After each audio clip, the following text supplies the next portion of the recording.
Let's say generation 1 or generation 2 built a factory or a large factories globally, their context of time and geography was very different. 1980s, 1990s, they built, they ran around.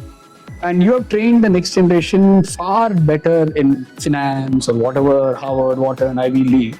You have set them up to be global asset managers. So even that's a job and a tough job by itself. It is not as if they're having a free pass, so to speak. So the context for me is post-liberalization. Most of these families, if you look at India, the previous known family brands vanished. The Khaitan, the Oswalds, the Mafatlals, all of them which were big industrialists, they kind of vanished. The next wave came in.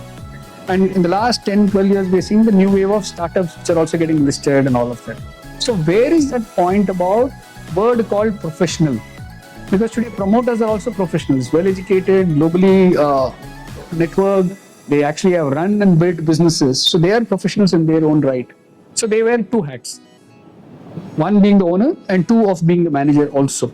So I think that is a challenge for them to say, how do I let go? So it is no different from probably our parents. When I say our parents, I'm talking about most of us middle class, professional background, not from business background.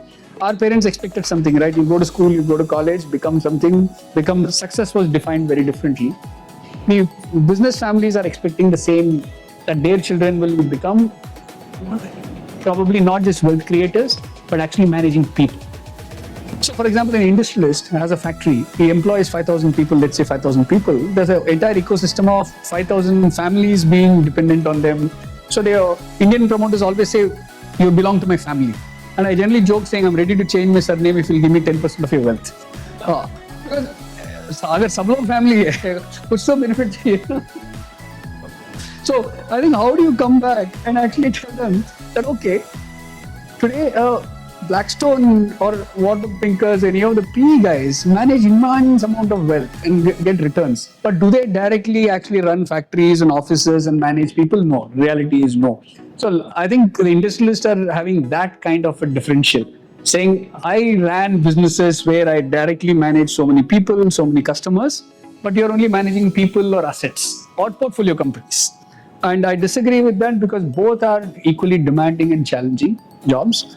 Today, in at least in the wealthy Indian families, they have assets globally.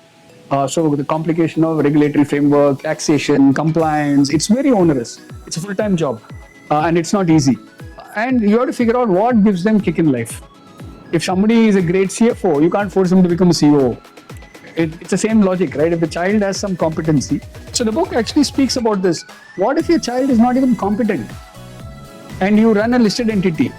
Because the ownership might pass on hereditary because you decide to. But management and governance is not genetic. Leadership is not genetic. But a lot of them have that myth, mera beta hai, wo kidhar jayega.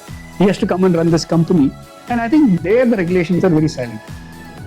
Because you cannot jabardasti make your son as the next MD just because you own 60% of that company.